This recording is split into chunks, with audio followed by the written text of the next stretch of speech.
Democracy work ಆಗಲ್ಲ.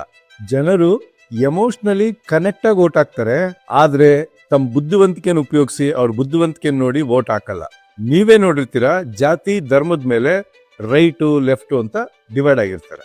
For example, 10 ಜನ ಚಿಕ್ಕ ಮಕ್ಕಳ ಮುಂದೆ ಆರ್ಗ್ಯಾನಿಕ್ ಫುಡ್ ಮತ್ತೆ ಚಾಕ್ಲೇಟ್ ಇಟ್ಬಿಡಿ, ನಿಮ್ಗೆ ಯಾವ್ದು ಬೇಕೋ ಅದನ್ನ ಚೂಸ್ ಮಾಡಿ ಅಂತ ಹೇಳಿ. ಅವಾಗ ಅವ್ರು ತಮ್ಗೆ ಇಷ್ಟ ಆಗಿರೋದನ್ನ ಚೂಸ್ ಮಾಡ್ತಾರೆ, ಬೇಕಾಗಿರೋದನ್ನ ಅಲ್ಲ. ಇದೇ ತರ ವೋಟರ್ಸ್ ಕೂಡ ತಮ್ಗೆ ಬೇಕಾಗಿರೋದನ್ನ ಚೂಸ್ ಮಾಡಲ್ಲ, ಇಷ್ಟ ಆಗಿರೋದನ್ನ ಚೂಸ್ ಮಾಡ್ತಾರೆ. ಹೆತ್ತವರಿಗೆ ಹೆಗ್ಣ ಮುದ್ದು ಅನ್ನೋ ತರ ಕ್ಯಾಂಡಿಡೇಟು ಅವ್ನ್ ಕ್ಯಾಸ್ಟ್ ಆಗಿದ್ರೆ ಸಾಕು, ಅವ್ನ್ ಎಂತ ಕಿತ್ತೋಗಿರೋನಾದ್ರೂ ಅವನಿಗೆ ವೋಟ್ ಹಾಕ್ತಾರೆ. ಅದಕ್ಕೆ ಓಶೋ ಖಡಕ್ ಆಗಿ ಹೇಳಿದಾನೆ, democracy is by the people, of the people and for the people, but people are retarded. ಡೆಮೋಕ್ರಸಿನಲ್ಲಿ ಮೆಜಾರಿಟಿ ವೋಟ್ ಯಾರಿಗೆ ಬರುತ್ತೋ ಅವ್ರು ವಿನ್ ಆಗ್ತಾರೆ. ಇದಕ್ಕಿಂತ ಇಂಪ್ರಾಕ್ಟಿಕಲ್ ಮೆಥಡ್ ಇನ್ನೊಂದಿಲ್ಲ.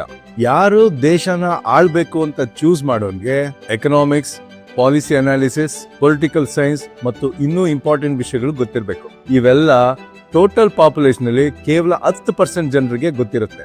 ಸೊ ಅವರು ಮೈನಾರಿಟಿ, ಡೆಮೋಕ್ರಸಿನಲ್ಲಿ ತಗೊಳ್ಳೋದು ಮೆಜಾರಿಟಿ. ಇದೆ ಅಲ್ವಾ ಸ್ಟುಪಿಡಿಟಿ? ಯಾಕೆಂದ್ರೆ ಡೆಮೋಕ್ರಸಿನಲ್ಲಿ ಹೇಳೋ ಮೆಜಾರಿಟಿ ಏನಿದೆ ಅದು ಬುದ್ಧಿವಂತರ ಮೈನಾರಿಟಿ, ದಡ್ಡರ ಮೆಜಾರಿಟಿ. ಡೆಮೋಕ್ರಸಿನಲ್ಲಿ ನೀವು ಆಯ್ಕೆ ಮಾಡಿರೋ ಮನುಷ್ಯನೇ ನಿಮ್ಮನ್ನ ರೂಲ್ ಮಾಡ್ತಿದ್ದಾನೆ ಅಂತ ಅನ್ಕೊಂಡಿರ್ತೀರ, ಆದ್ರೆ ನಿಮ್ಮನ್ನ ರೂಲ್ ಮಾಡ್ತಾ ಇರೋನ್ನ ಇನ್ನೊಬ್ಬ ರೂಲ್ ಮಾಡ್ತಾ ಇರ್ತಾನೆ, ಅವರನ್ನೇ ಇಲೈಟ್ಸ್ ಅಂತ ಕರೀತಾರೆ. ನೀವು ಯಾರನ್ನೇ ಗೆಲ್ಸಿದ್ರು ಅವ್ರ ಪಾರ್ಟಿಗೆ ಫಂಡ್ ಮಾಡೋದು ಇವರು. ವಿಲ್ಫ್ರೆಡ್ ಪೆರೆಟೋ ಅವಾಗ್ಲೇ ಹೇಳಿದಾನೆ, ಎಲೈಟ್ಸ್ ಆಲ್ವೇಸ್ ರೂಲ್ ಸೊಸೈಟಿ. ಗೆಟಾನೋ ಮಸ್ಕಾ ಅನ್ನೋ ಒಬ್ಬ ಪೊಲಿಟಿಕಲ್ ಸೈಂಟಿಸ್ಟ್ ಕೂಡ ಹೇಳಿದ್ದಾನೆ, every society is ruled by the minority elite. ಇದನ್ನೇ ಐರನ್ ಲಾ ಆಫ್ ಆಲಿಗಾರ್ಕಿ ಅಂತ ಅಂತಾರೆ. ಇದರ ಅರ್ಥ, ಯಾವುದೇ ಫಾರ್ಮ್ಸ್ ಆಫ್ ಗವರ್ಮೆಂಟ್ ಎಷ್ಟೇ ನಿಯತ್ತಾಗಿ ಸ್ಟಾರ್ಟ್ ಮಾಡಿದ್ರು ಕೊನೆಗೆ ಜನರನ್ನ ಆಳೋದೇ ಇಲೈಟ್ಸ್. ಆದ್ರೆ ನಿಮ್ ಕಣ್ ಮುಂದೆ ನಿಮ್ಗೆ ಇಷ್ಟಪಡೋ ಗೊಂಬೆಗಳನ್ನ ನಿಲ್ಲಿಸ್ತಾರೆ. ಡೆಮೋಕ್ರಸಿನಲ್ಲಿ ಯಾರದೇ ಸ್ಕಿಲ್ಸ್ ಅಥವಾ ಟ್ಯಾಲೆಂಟ್ ನೋಡಿದ್ರೆ ಎಲ್ರಿಗೂ ವೋಟ್ ಮಾಡ್ಲಿಕ್ಕೆ ಬಿಡ್ತಾರೆ, ಅವಾಗಲೇ ದೇಶ ಹಾಳಾಗೋದು. Democracy gives right to vote, but it doesn't ensure that voters are right. Ambedkar ಅವರೇ ಹೇಳಿದ್ದಾರೆ, ಡೆಮೋಕ್ರಸಿ ವರ್ಕ್ ಆಗಲ್ಲ, ಯಾಕೆಂದ್ರೆ ವೋಟ್ ಹಾಕೋ ಎಲ್ರಿಗೂ ಬುದ್ಧಿ ಇರಲ್ಲ.